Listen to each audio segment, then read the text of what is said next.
In the grim darkness of the far future, where there is only war, there exists a figure that stands between order and chaos, between discipline and desertion, between the Emperor's will and the weakness of mortal flesh.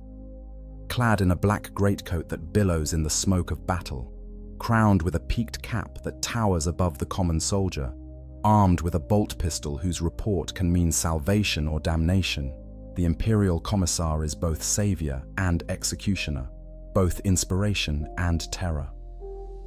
This is the story of their final orders. The last commands given when all hope seems lost, when the enemy presses forward like an unstoppable tide, when retreat would mean survival, but advancement means certain death. These are the moments when the Commissar must make the ultimate choice, not just for themselves, but for every soul under their command.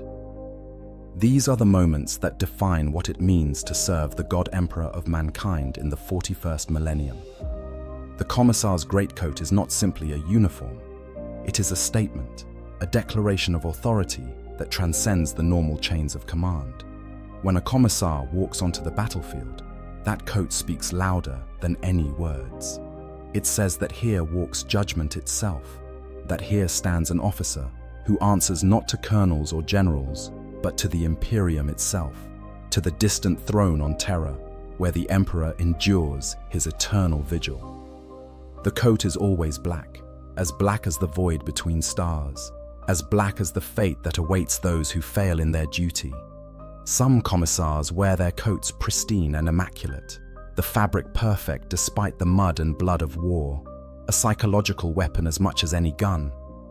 Others wear coats that bear the scars of 100 battles, lace burns patched with rough thread, edges frayed from years of service, medals and honors pinned in rows that tell a story of survival and service that spans decades. The peaked cap sits high on the Commissar's head, making them taller, more imposing, more visible across the battlefield. In the chaos of war, when smoke obscures vision and the screams of the dying drown out orders, that cap serves as a beacon. Soldiers know that if they can see that distinctive silhouette, if they can make out that peaked cap rising above the trenches, then someone is still in control, someone still maintains order, someone still carries the Emperor's authority into this hell. And if that cap should fall, if it should tumble from a Commissar's head as they collapse from enemy fire, then every soldier who witnesses it knows that something fundamental has shifted. The presence that kept them fighting, that kept them from breaking, that stood as a bulwark against their own fear, is gone.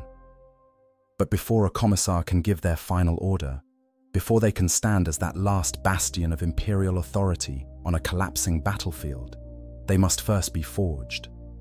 And that forging begins in the Schola Progenium, in the grim institutions where the Kisons, Imperium transforms the orphans of war into its most devoted servants. The Schola Progenium facilities exist on countless worlds across the Imperium, austere buildings deliberately constructed in isolated regions far from the distractions of civilization. Within their walls, a unique transformation takes place, one that strips away childhood and replaces it with unwavering devotion to the Emperor. The children who enter these institutions, known as progena, are not random orphans plucked from the streets. They are the sons and daughters of imperial officers, of noble families, of those who have died in service to the Imperium. Their parents gave their lives for the Emperor's realm, and now their children will be given the tools to do the same. The youngest progena, mere infants and toddlers, spend their early years in communal nurseries overseen by Sisters Hospitaller. These are perhaps the only gentle moments these children will ever know, the only time when they will be treated with something approaching maternal care. But even this is temporary. By the time a child reaches 5 years of age, the true education begins, and with it, any pretense of kindness is stripped away. The drill abbots who oversee the Schola Progenium are not teachers in any conventional sense. They are sculptors working with human clay, chiseling away everything weak, everything soft, everything human that might interfere with absolute devotion to duty. Many of these abbots are former Imperial Guard officers, men and women who have seen war firsthand and know exactly what kind of steel is needed to survive it. Others are members of the Adepta Sororitas, the Sisters of Battle, whose faith burns with an intensity that makes even the most hardened soldiers uncomfortable. These instructors know that the children before them will one day be asked to make decisions that could send thousands to their deaths. They know that hesitation, that mercy, that compassion could mean the difference between a battle won and a world lost to the enemies of mankind. The daily schedule in the Schola Progenium is designed to break down individual will and replace it with institutional obedience. The Progena wake before dawn, their sleep always just short of what the body needs, keeping them in a state of constant fatigue that makes resistance difficult. They dress in identical uniforms, eat identical rations, and march in perfect formations to their first lessons of the day. These lessons are not the mathematics and literature that children elsewhere might learn. Instead, they study the Imperial Creed, memorizing scripture and catechisms that teach them humanity's place in the galaxy. They learn that the Emperor is mankind's only hope, that Xenos species seek humanity's destruction, that heresy is the greatest of all crimes, that personal desires mean nothing compared to the needs of the Imperium. Physical training follows, and this is where the weak are winnowed from the strong. The Samosaon. Progena run obstacle courses designed to push human endurance to its limits. They learn hand-to-hand combat, drilling with wooden weapons until their hands bleed and their muscles scream. They are taught to fire laser guns and autoguns, to field strip weapons in darkness, to maintain equipment that could mean the difference between life and death in combat. And through all of this, the drill abbots watch, taking careful note of which progena show aptitude for leadership, which ones can inspire others, which ones have the iron will necessary to make the hardest decisions. Discipline in the Schola Progenium is absolute, and the punishments for failure are severe. Sleep deprivation, physical labor to the point of collapse, public humiliation before one's peers. All of these are considered appropriate responses to minor infractions. For more serious violations, the punishments become harsher still. A progenitor who shows cowardice during training exercises might be branded, the mark of shame burned into their flesh as a permanent reminder. One who questions the teachings of the Imperial Creed might be subjected to days of forced prayer and recitation until the doubt is driven from their mind. The message is clear. Weakness is not tolerated. Questioning is not permitted, and only absolute obedience will be rewarded. But the Schola Progenium does not simply beat obedience into its students. It also cultivates a genuine faith, a real belief in the righteousness of the Imperium's cause. The progena attend daily services in the Scholars' Chapel, where they pray before statues of the Emperor and hear sermons about the nobility of sacrifice. They study the lives of Imperial saints and heroes, learning about men and women who gave everything for mankind's survival. They are taught that their parents died as martyrs, that their deaths had meaning and purpose, that by following in their footsteps, the progenitor can honor that sacrifice. Over time, this constant reinforcement creates a worldview where service to the Imperium is not just a duty, but a sacred calling. As the progena grow older and their education progresses, they are gradually sorted according to their talents and aptitudes. Those who show exceptional physical prowess and discipline are earmarked for the Tempestus Scions, the elite special forces of the Imperial Guard. Young women who display fervent faith and martial skill are guided toward the Adepta Sororitas, where they might one day become Sisters of Battle. Those with sharp minds and investigative instincts draw the attention of the Inquisition's representatives, who occasionally visit the Schola to recruit potential acolytes. And then, there are those who possess a unique combination of charisma, unshakable resolve, and the ability to inspire others through fear as much as through courage. These progena are destined for the Commissariat. The training of a cadet commissar is particularly rigorous. Unlike regular Imperial Guard officers who might spend years rising through the ranks, Commissars must be able to step into any regiment, assume authority over officers who have served for decades, and command respect instantly.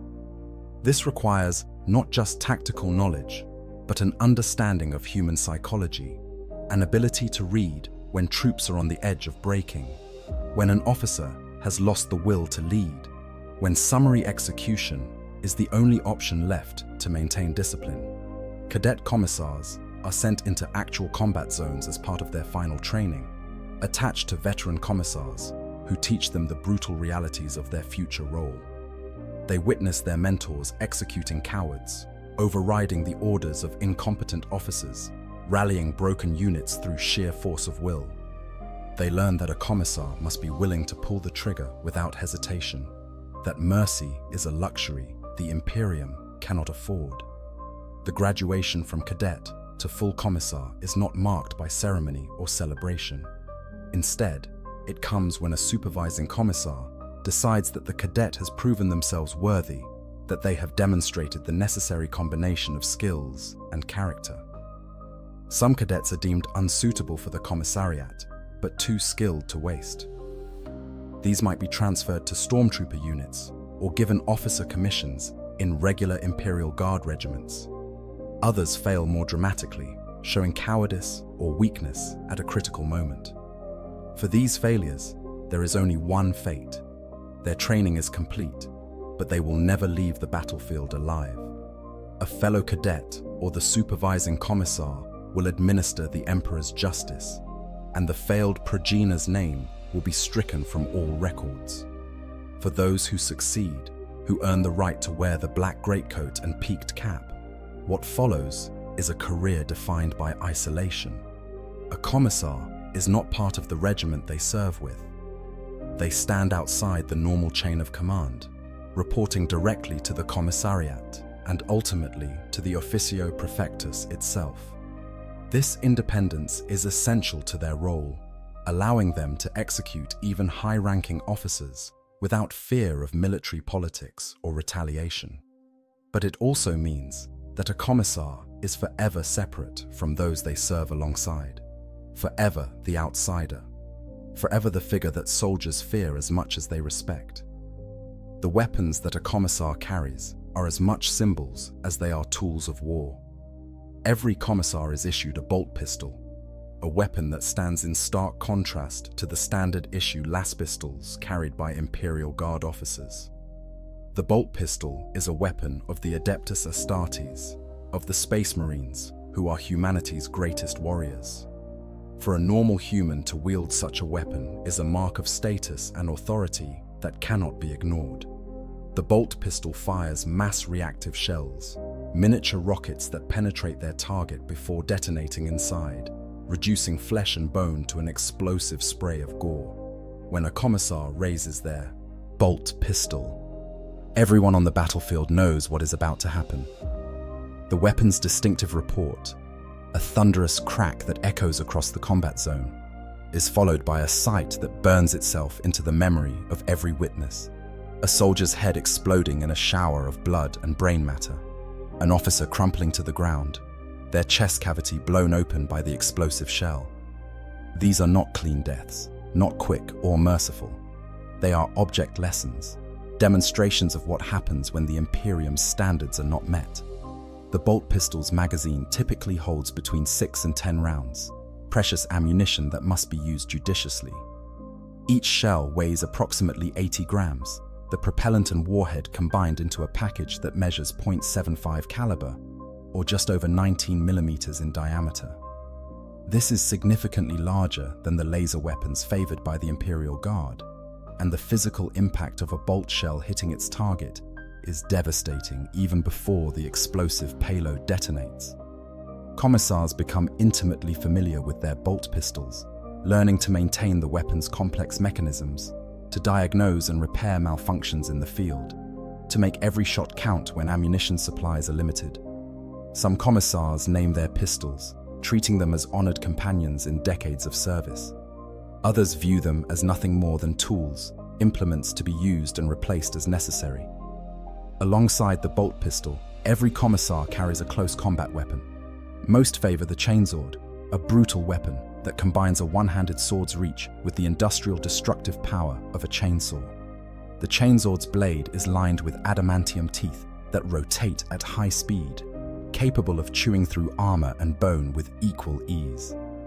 In close quarters combat, when the enemy breaches the Imperial lines and fighting becomes desperate and personal, the chainsword is the Commissar's answer. The weapon's signature whine, the high-pitched scream of teeth spinning at thousands of rotations per minute, is a sound that precedes death. Soldiers have described watching Commissars wade into melee combat, their chainswords carving through enemy ranks in sprays of blood and severed limbs, the black greatcoat becoming soaked in gore as the Commissar fights with a ferocity that matches any space marine. Some Commissars prefer power weapons over chainswords. A power sword, or power maul, generates a disruption field around its blade, allowing it to slice through even the heaviest armor with minimal resistance.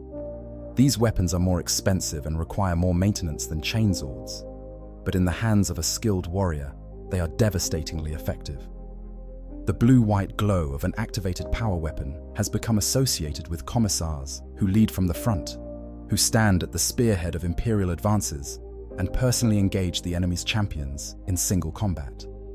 There are stories of Commissars dueling with Chaos Space Marine champions, of power swords clashing against demonic blades, of ordinary humans standing against the galaxy's most terrible warriors through nothing but skill and determination.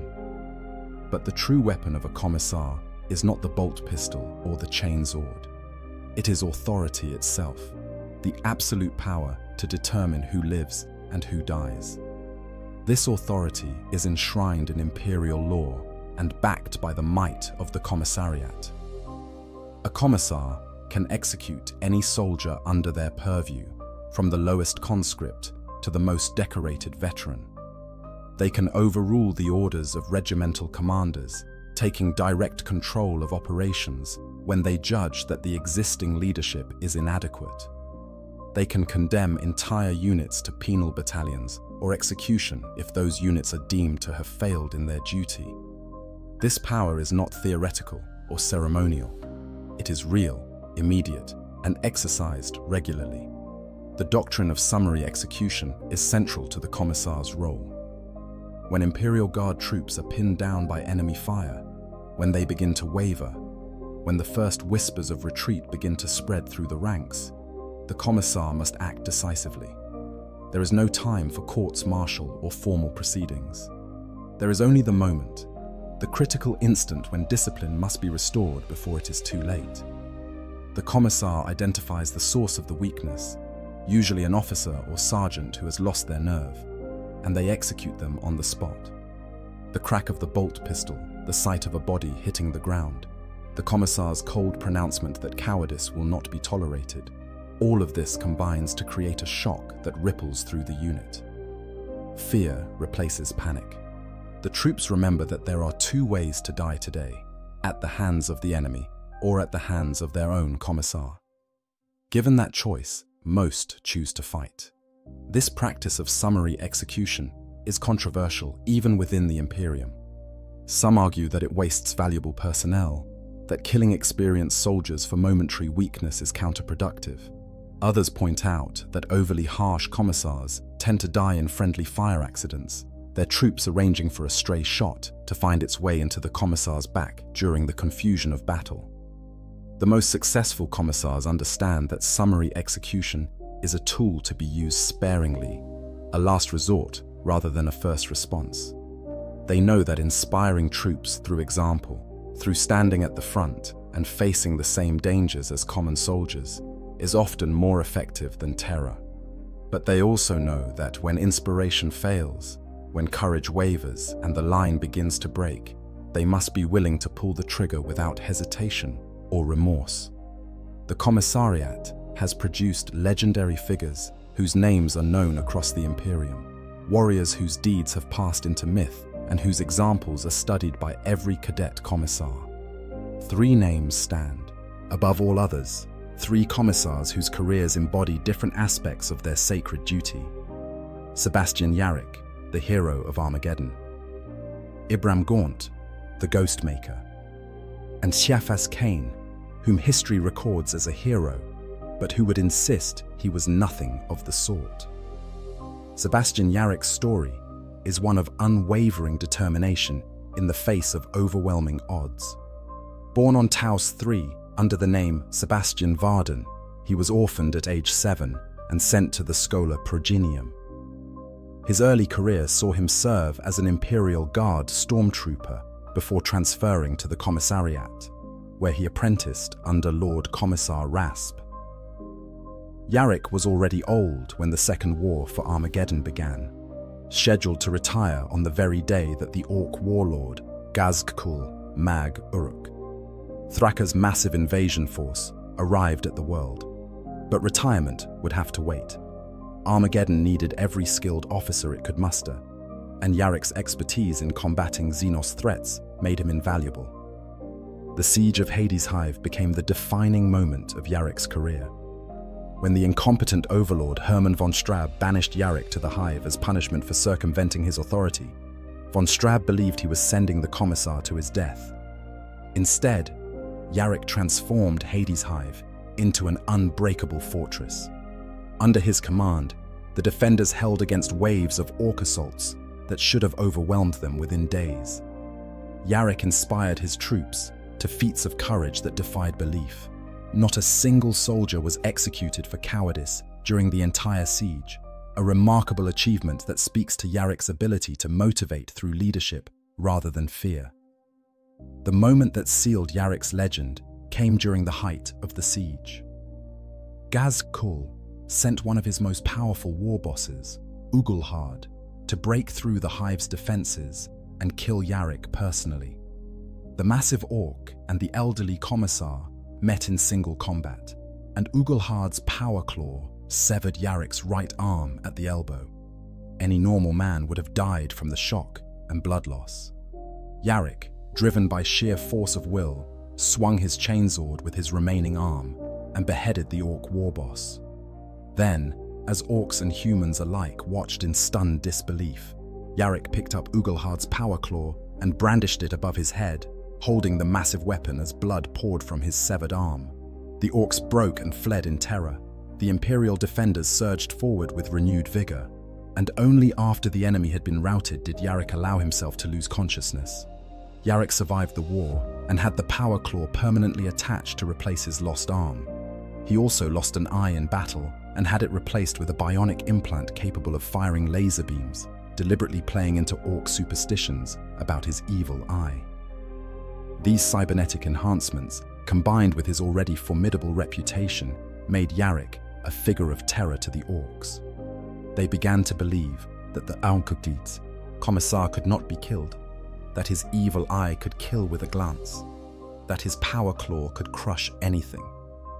And in the strange way that orc psychic powers work, these beliefs made them at least partially true.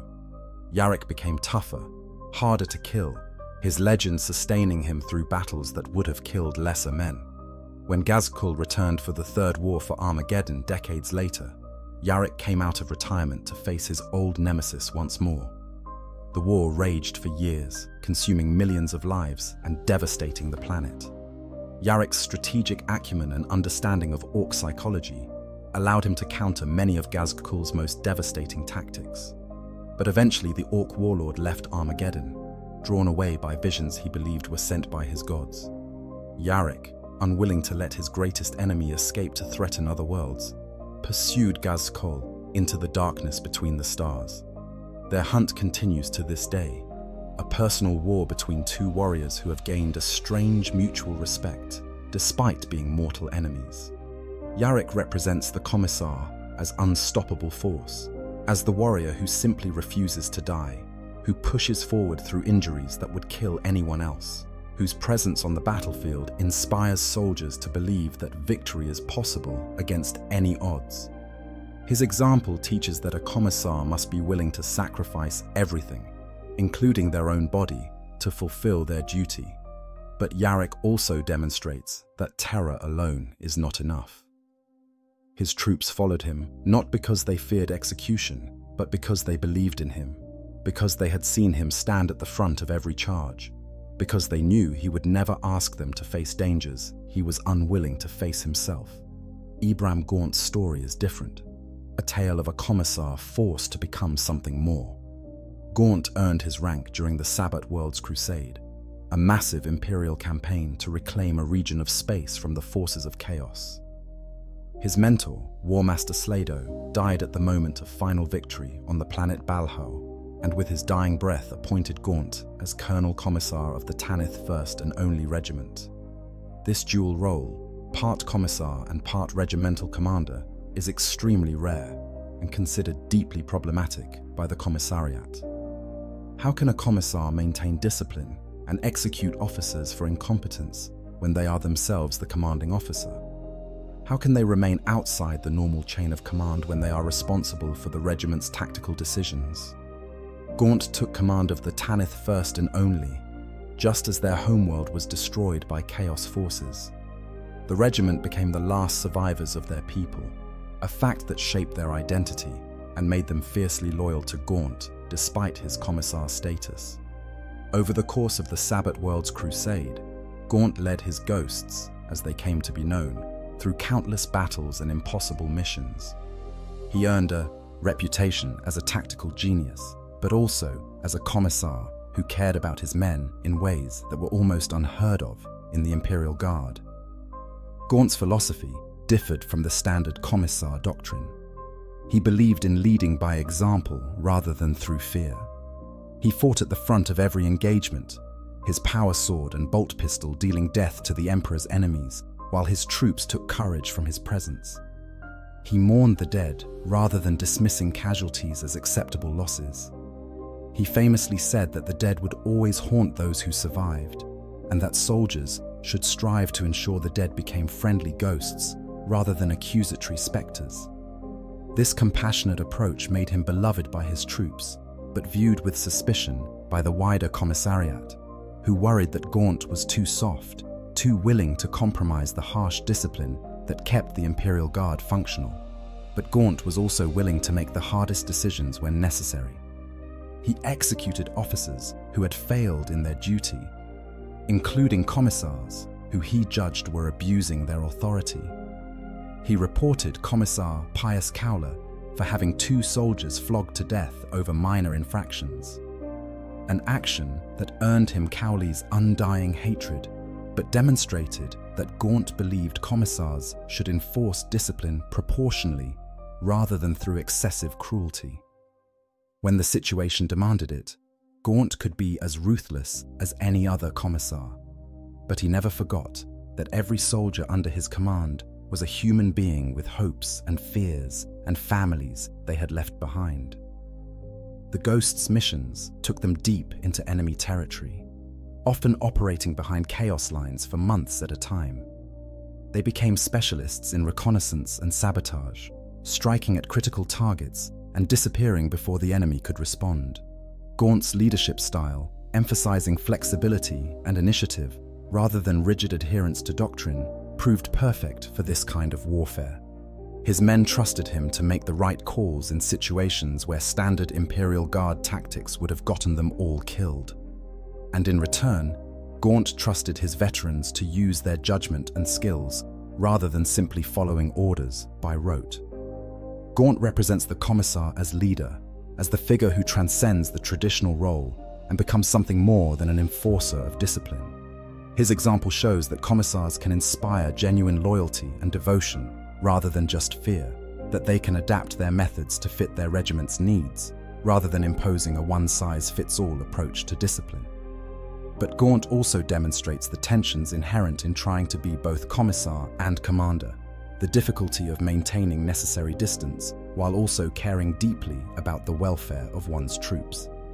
His story is one of constant struggle to balance these competing demands, to be the leader his ghosts need, while also fulfilling his duties as a commissar.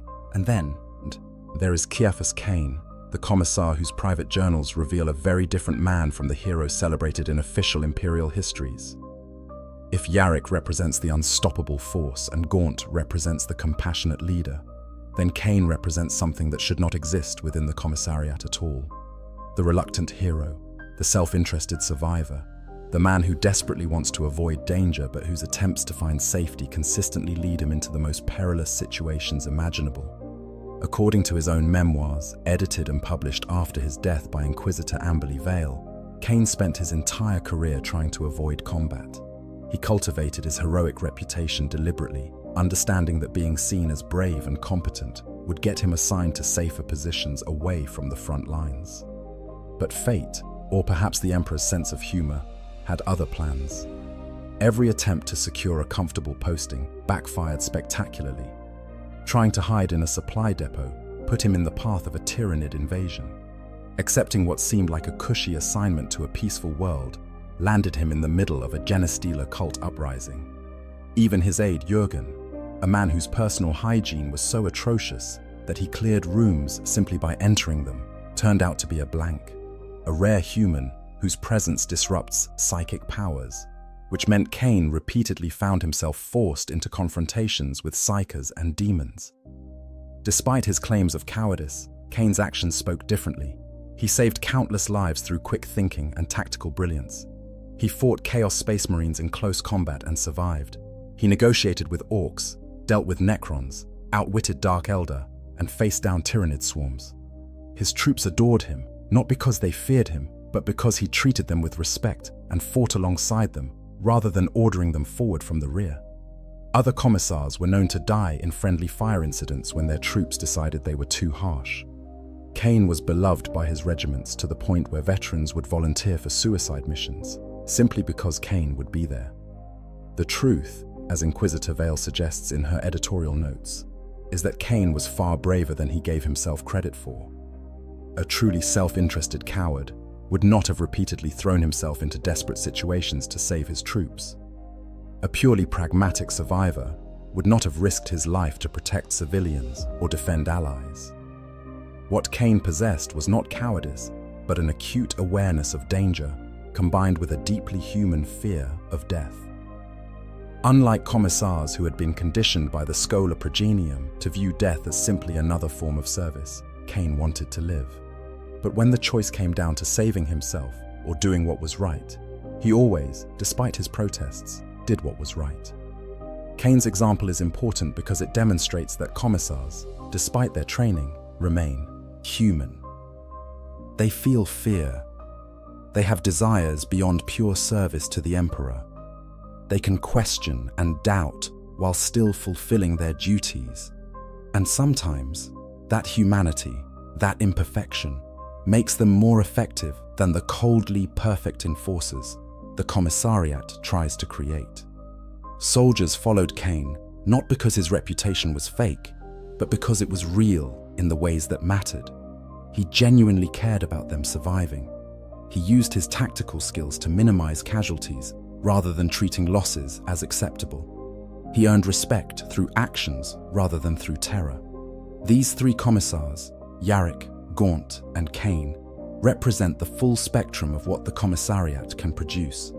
They show that there is no single correct way to be a commissar, that the role has room for different approaches and philosophies, but they all share certain fundamental traits. They all place duty above personal safety. They all made impossible decisions that sent soldiers to their deaths. They all understood that sometimes the only way to save thousands is to sacrifice hundreds. And they all, in their final moments or in their darkest hours, would be called upon to give that final order, the command that would define everything they had been and everything they believed. The daily life of a commissar is defined by constant vigilance and the weight of authority that never lifts. From the moment they wake until they finally sleep, often in conditions that would shock civilians, commissars must maintain the iron discipline that keeps Imperial Guard regiments functional.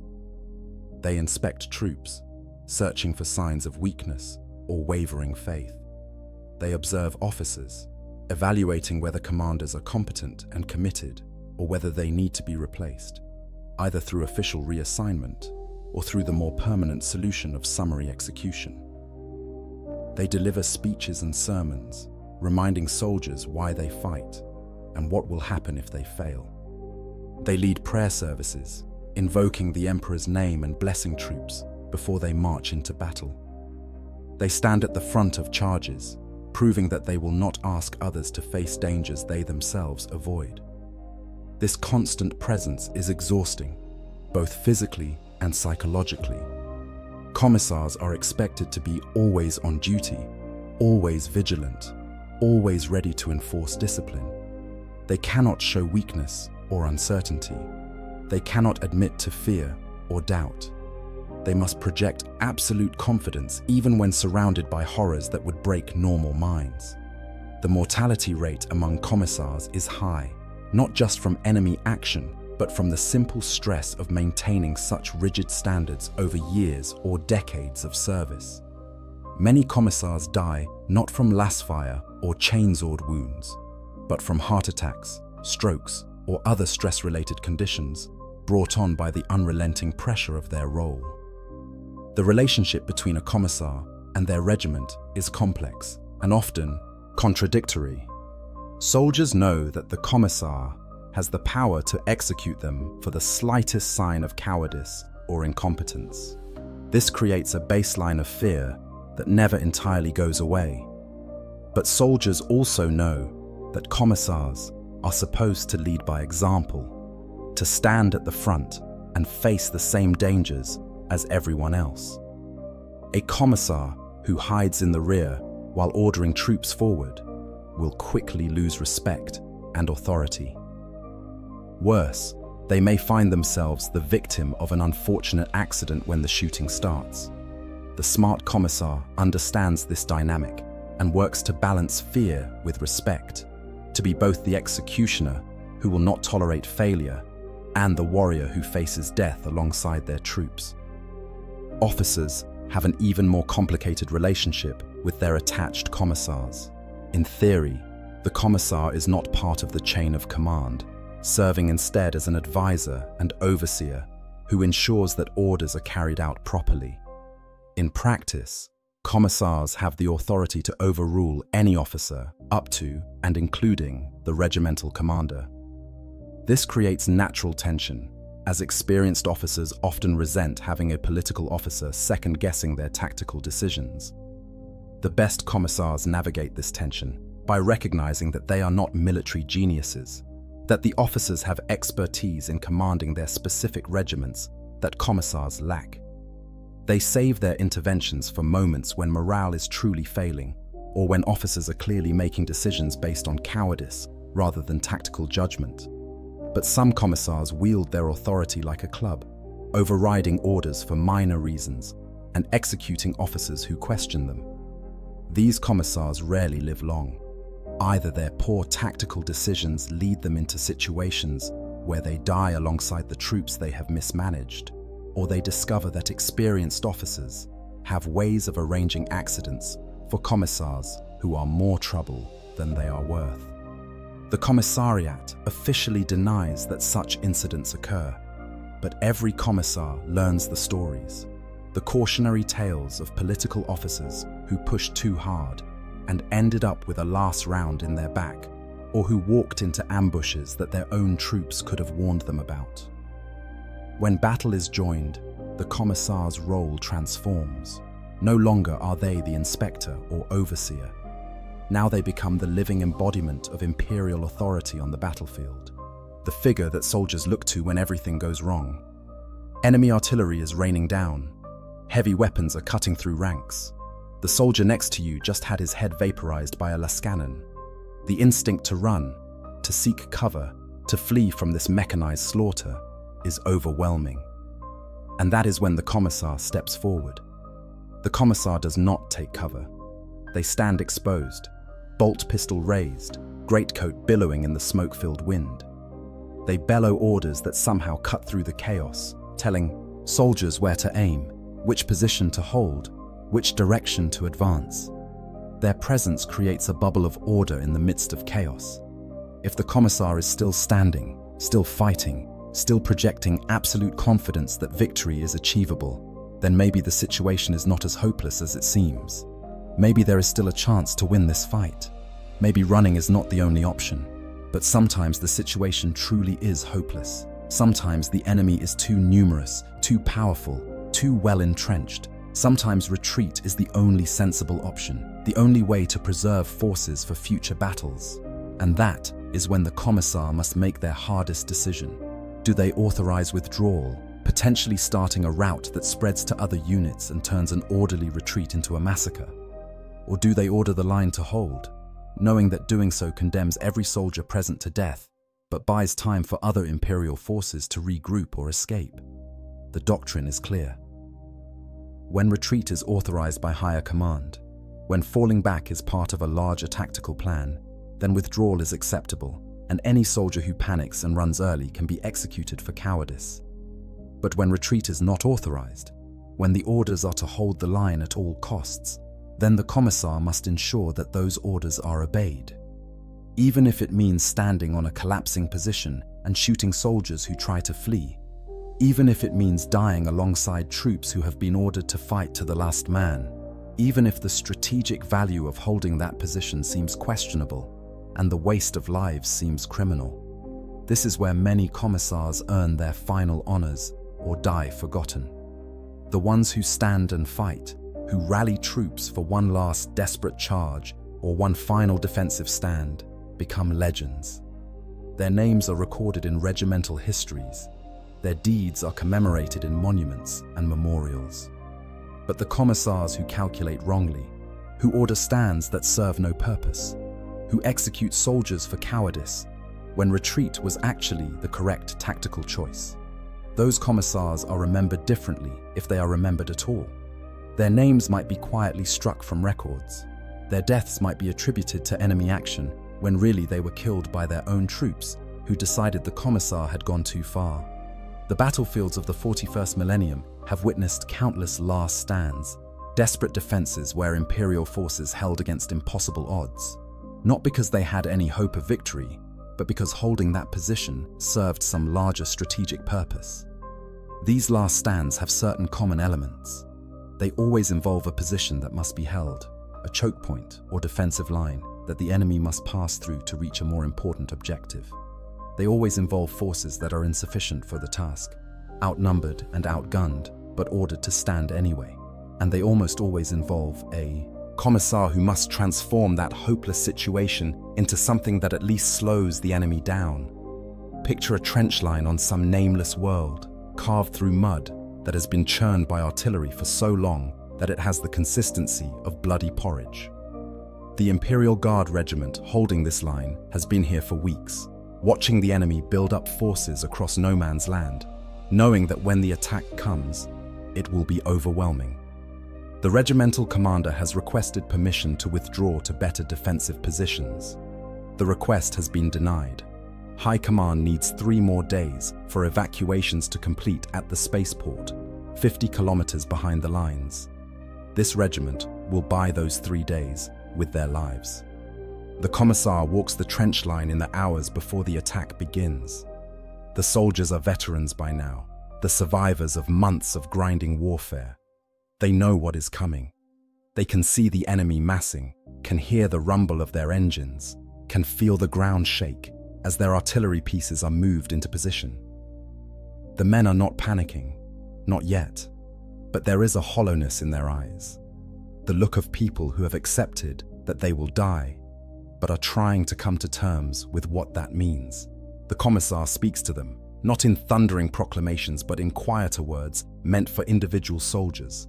She reminds them that their families were evacuated last week, that every hour this line holds is another hour for civilians to reach the transport ships.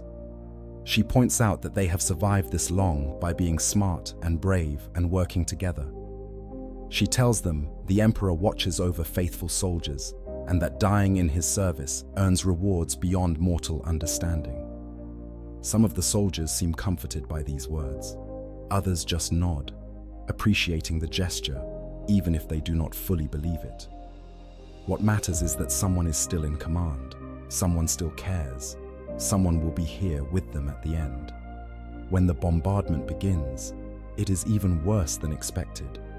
The enemy has brought heavy artillery, the kind that fires shells the size of ground cars. Each impact sends geysers of mud and body parts flying into the air. Trenches collapse, burying soldiers alive. The noise is beyond deafening, a continuous roar that makes thought impossible. Soldiers hug the trench walls, knowing that even their flak armor offers no protection against direct hits from weapons of this size. They just have to hope they are not the ones randomly selected for death by the mathematical probabilities of artillery scatter patterns. The bombardment lasts for an hour. When it finally stops, the sudden silence is almost as disorienting as the noise had been. Ears ringing, covered in mud and blood, the survivors pull themselves up to the firing positions and see the enemy advancing. There are thousands of them, maybe tens of thousands, a tide of infantry supported by armored vehicles and walking war machines. The Imperial line, already depleted by the bombardment, faces an enemy that outnumbers them at least 5 to 1. The Commissar fires her bolt pistol into the air, the crack of the weapon cutting through the ringing silence. Her voice rises in a parade ground bellow that soldiers 200 meters away can hear clearly. First rank, fire! Second rank, fire! Third rank, fire! The old infantry drill, designed to produce continuous volleys from massed ranks of laser guns. The Imperial line erupts in synchronized pulses of laser fire.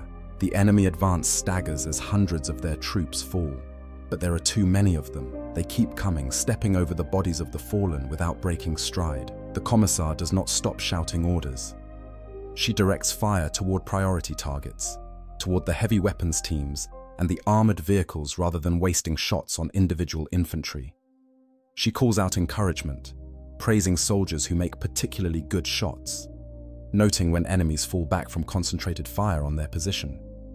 She maintains the rhythm of fire, keeping the troops focused on their task, rather than on the overwhelming number of enemies bearing down on them.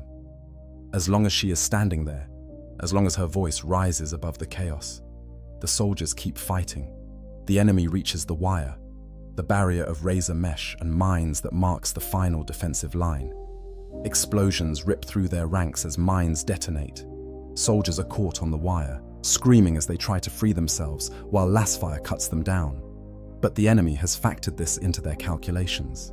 They pile bodies onto the wire, using their own dead as bridges, and continue advancing. Hand-to-hand fighting breaks out along the trench line. The enemy drops into the Imperial positions, and suddenly, warfare becomes personal and brutal. The Commissar draws her chainsword, the weapon screaming to life as she cuts down an enemy soldier who had leaped into the trench beside her. Another enemy appears, and she fires her bolt pistol point blank, the explosive shell removing the target's torso in a spray of gore. She is not alone in this. All along the trench line, Imperial soldiers are fighting with bayonets and entrenching tools and bare hands, grappling with enemies in the mud while artillery shells continue to fall around them. Hours pass, though time becomes meaningless in the chaos. The enemy captures sections of the trench, and the remaining defenders fall back to secondary positions.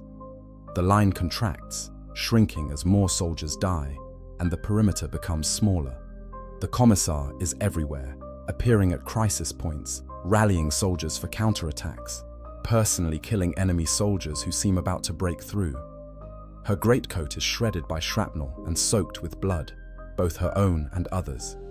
She has lost her peaked cap somewhere in the fighting, but her authority is no less for its absence. Finally, as the sun begins to set on the third day of continuous combat, a Vox transmission crackles through the surviving communication equipment. The evacuation is complete. All civilians and non-essential personnel have been loaded onto transport ships. The fleet is preparing to depart. The defense of this position is no longer required. The survivors are authorized to withdraw. The Commissar gathers the remnants of the regiment, perhaps 200 soldiers from the original 5,000 who held this position. They are exhausted, moving in a daze, barely able to process that they have permission to leave. She organizes them into a fighting withdrawal, establishing a rearguard to cover the retreat, while the bulk of the survivors fall back toward extraction points. She places herself with the rearguard, of course. That is where a Commissar belongs, at the point of greatest danger, ensuring that the retreat does not turn into a rout. they do not all make it out. The rearguard is overrun in the final moments, dying so that others can reach the extraction point. But because of their sacrifice, because 100 soldiers held for those last critical minutes, the remaining troops reach safety. They board shuttles that lift them away from that hell, leaving behind trenches filled with dead and a smoking wasteland that speaks to the terrible price of Imperial victory. This is the Commissar's final order in its most literal sense. Hold this position. Buy time with your lives. Stand and fight when every instinct screams to run. The Commissar who gives such orders must be willing to follow them, must be prepared to die alongside the soldiers they have commanded. Many do die, their bodies found among the casualties when recovery teams finally reach the battlefield. Others survive, bearing wounds both physical and psychological that will mark them for the rest of their lives. But these are not the only kind of final orders that Commissars give. Sometimes the final order is not to hold, but to advance, to charge forward. When doing so means certain death, but when that charge might accomplish something vital. Picture a different battlefield, an urban environment where Imperial forces are trying to break through enemy fortifications. The enemy holds a strong point, a building that commands the surrounding streets, with overlapping fields of fire. Every approach is covered. The Imperial forces have tried artillery bombardment, but the building's construction is too solid. They have tried infiltration, but the enemy's defenses are too thorough.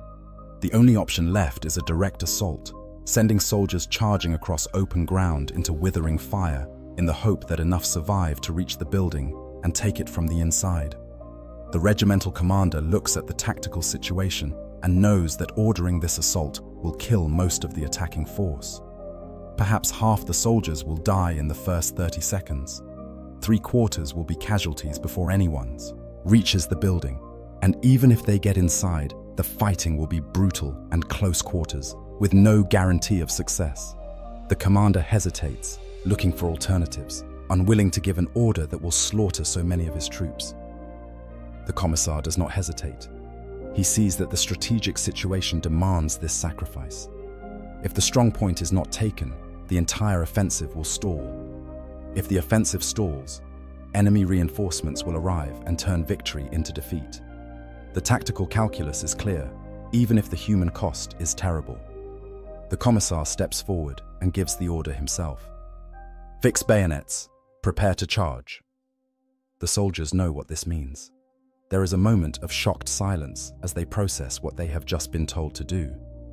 Then, one soldier, perhaps driven by faith or loyalty, or simply the knowledge that questioning the order will result in immediate execution, begins affixing his bayonet to his lasgun. The action spreads, a ripple of reluctant obedience moving through the ranks. Soldiers check their weapons one last time, settle their helmets more firmly on their heads, whisper prayers or curse words, or simply stand silent, gathering their courage for what is to come. The Commissar stands at the front of the formation, bolt pistol in one hand, chainsword in the other. He does not give a long speech. There is nothing to say that will make this easier. Instead, he simply raises his chainsword and bellows a single word: "Charge!" He runs forward, and the soldiers follow because a Commissar is leading the charge, because someone has decided this is necessary, because following might kill you, but refusing will definitely kill you. They sprint across the open ground, las fire cutting through their ranks like a scythe through wheat.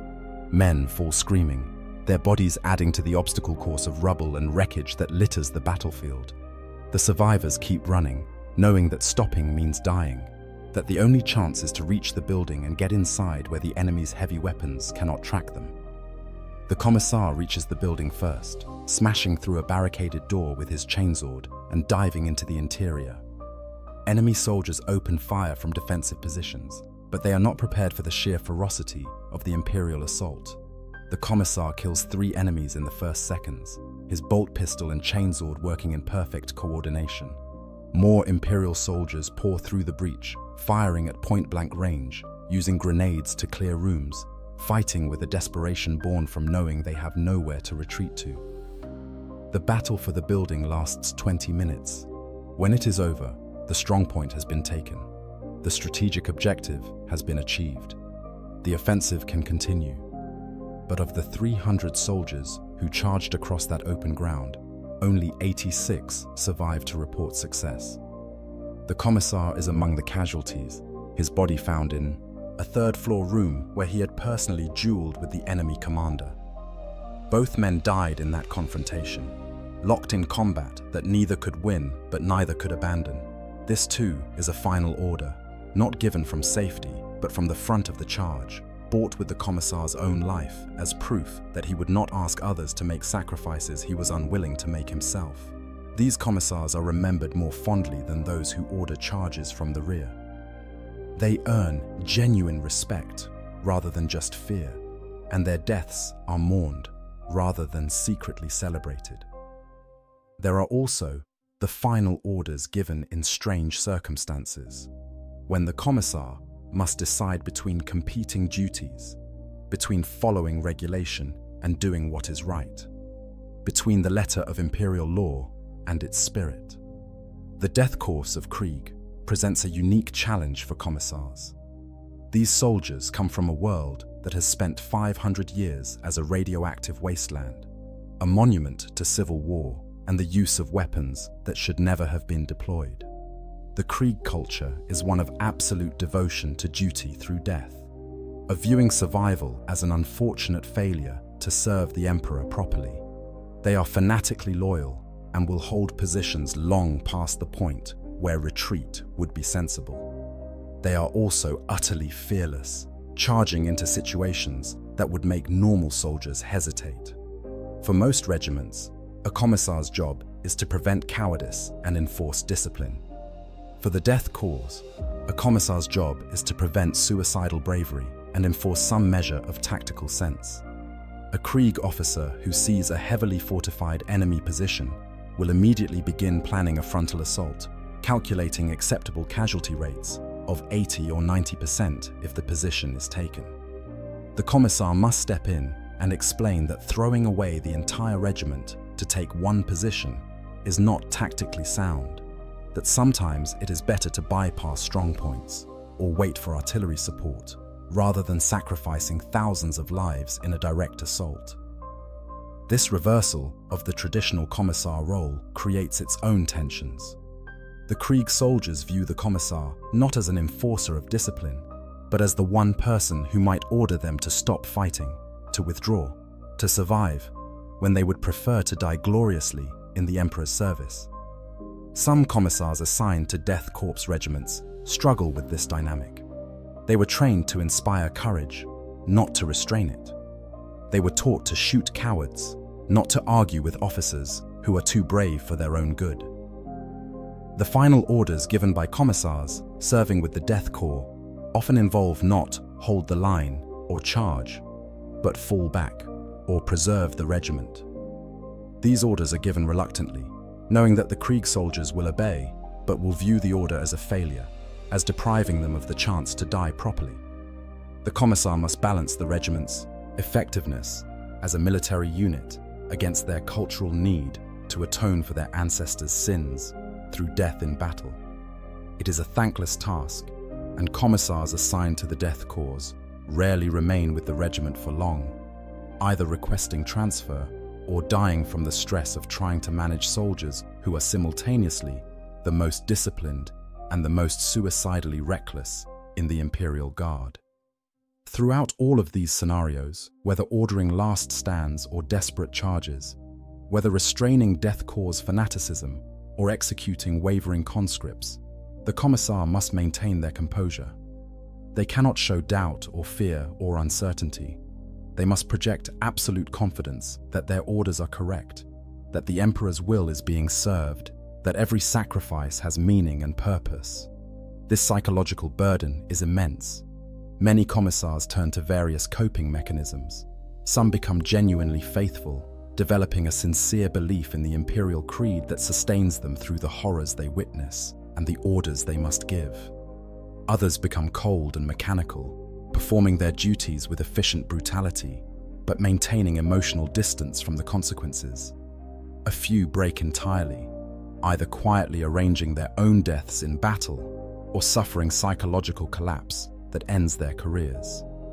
The relationship between commissars and the troops they serve with is further complicated by the fact that commissars can form genuine friendships with soldiers, even though doctrine suggests they should maintain professional distance. A commissar who serves with the same regiment for years comes to know individual soldiers, learns their quirks and personalities, understands which ones are reliable in a crisis and which need extra supervision. When that commissar must then order those soldiers to their deaths or execute one for cowardice, the emotional toll is significant. Some commissars handle this by avoiding personal connections, treating all soldiers as interchangeable assets rather than as individuals. Others embrace the relationships but accept the pain that comes with them, recognizing that caring about the troops actually makes them better commissars, even if it hurts more when orders demand sacrifice.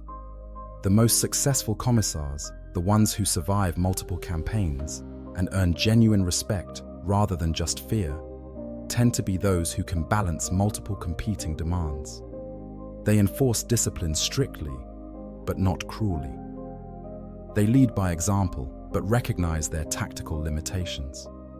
They inspire courage through their presence, but are willing to authorize retreat when necessary. They maintain emotional distance, but do not become entirely cold and mechanical. They follow doctrine, but can recognize when circumstances demand deviation from standard procedures. This balancing act is incredibly difficult, and most commissars lean too far in one direction or another. Those who lean too far toward harsh discipline often die in friendly fire incidents. Those who lean too far toward compassion are recalled by the commissariat for retraining or reassignment. The ones who find the balance become legends. As the centuries of the 41st millennium grind forward, as wars consume worlds and billions die in service to the Imperium, the commissar's role remains as vital as ever. The threats facing humanity show no sign of diminishing. Chaos cults continue to spring up on supposedly loyal worlds.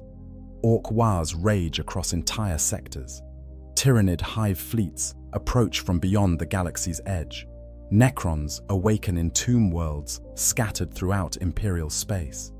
The forces of the Tau Empire expand their influence, offering humans a place in their greater good and tempting them away from service to the Emperor. Against all of these threats, the Imperial Guard stands as humanity's primary defense, and commissars remain the glue that holds the Guard together. In recent conflicts, the role of commissars has evolved somewhat. The return of Reboot Guilliman, the Primarch of the Ultramarines Legion, has brought significant changes to how the Imperium wages war. Guilliman's tactical acumen and his willingness to implement reforms have led to some experimentation with commissar doctrine. Some regiments have seen commissars given more explicit command authority, formally integrating them into the chain of command rather than leaving them as outside observers. Other regiments have reduced the frequency of summary executions, implementing formal disciplinary procedures that still allow for battlefield executions, but require more justification and documentation. These reforms are controversial within the commissariat. Older commissars trained under the traditional system view them as dangerous concessions to weakness, arguing that the Imperial Guard's effectiveness depends on absolute discipline maintained through absolute authority. Younger commissars, particularly those who have served under officers influenced by Guilliman's reforms, suggest that the old ways wasted valuable personnel and created unnecessary friction between commissars and regimental commanders. The debate continues, with different sectors and different crusades implementing different policies based on local circumstances and the preferences of senior command. But regardless of these debates and reforms, certain fundamental truths remain unchanged. Commissars are still the ones who must stand at the critical point and make the hard decisions. They are still the ones who must look soldiers in the eye and order them to advance when doing so means death. They are still the ones who must execute their comrades for cowardice or incompetence. They are still the ones who must be willing to die to prove that their orders are not just empty words. The methods may evolve, The specific procedures may change, but the essential nature of the role remains constant. As we have explored the Commissar's final order in all its forms, we return to where we began, to that figure in the black greatcoat with the peaked cap, standing on a battlefield where victory seems impossible and defeat unthinkable. The Commissar knows that this may be their last order, that they may not survive the next few hours, that everything they are and have been may soon be reduced to a name in a casualty report. But they stand anyway. They raise their voice above the chaos. They give the order that needs to be given, regardless of personal cost. Hold this line. Advance through that fire. Stand when every instinct says run. The final order is not just words. It is a commitment, a promise that the Commissar will see it through to the end, whatever that end may be. It is a demonstration of faith, not just in the Emperor, but in the soldiers being ordered to do the impossible.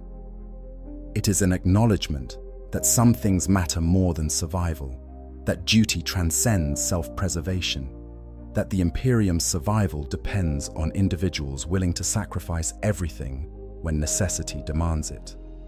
The peaked cap may fall. The greatcoat may be torn by enemy fire. The bolt pistol may run empty, and the chainsword may be struck from dying hands. But the order remains, echoing across the battlefield, carried forward by those who heard it and chose to obey. In the grim darkness of the far future, where there is only war, the Commissar's final order is both tragedy and necessity, both horror and inspiration, both death sentence and sacred duty. And when historians write about the battles of the 41st millennium, when they catalogue the campaigns and count the casualties and analyze the strategic implications, they will note in passing that a Commissar was present, that a figure in black stood at the critical moment and gave the order that turned the tide, or bought precious time, or simply ensured that humanity's soldiers died with purpose rather than in panicked flight. The Commissar's name might be remembered, or it might be forgotten. Their deeds might be celebrated or recorded as statistics. But the role they played, the final order they gave, will remain part of the Imperium's endless war. The black coat and the peaked cap endure. New Commissars graduate from the Schola Progenium, ready to take up the burden that their predecessors laid down. They march out to join regiments on distant worlds, carrying bolt pistols and chainswords, prepared to enforce the Emperor's will through whatever means prove necessary. Some will die in their first engagement, cut down by enemy fire before they can prove themselves. Others will serve for decades, becoming legends in their own right, their names spoken with the same reverence given to Yarrick and Gaunt. All of them will face the moment when they must give that final order, when everything comes down to their voice, their authority, their willingness to stand and be counted when it matters most. This is the Commissar's final order, not a single command given at the end of a career, but the recurring choice made every time the situation becomes desperate, every time duty demands sacrifice, every time human weakness threatens to compromise the mission. It is the order that defines the role, that separates Commissars from ordinary officers, that makes them both necessary and terrible. In a galaxy where humanity fights for survival against impossible odds, where entire worlds can be lost in a day and billions of lives measured as acceptable casualties, the Commissar stands as the embodiment of imperial resolve. When the Commissar gives that final order, they are not just commanding soldiers, they are speaking for terror itself, for the throne room where the Emperor endures his endless vigil, for the idea that humanity's survival is worth any price and any sacrifice. The war continues. It will always continue. There will always be another battle, another crisis, another moment when a Commissar must step forward and give an order that will send soldiers to their deaths. There will always be another peaked cap rising above the trenches, another black greatcoat visible through the smoke, another bolt pistol raised in judgment or defiance. The individuals change, but the role persists, as permanent a feature of Imperial warfare as the lasgun and the prayer to the Emperor. And as long as the Imperium endures, as long as humanity fights against the darkness, there will be Commissars giving final orders, standing at the breach, maintaining discipline through their presence and their authority and their willingness to die for what they believe.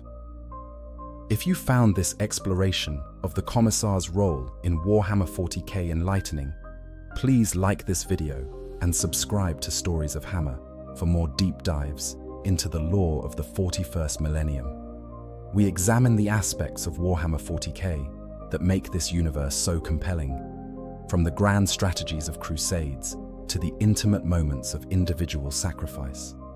The galaxy is vast and filled with countless stories. Join us as we continue exploring the grim darkness of the far future, where there is only war, and where heroes are measured not by their survival, but by their willingness to stand when standing means death. Until next time, the Emperor protects.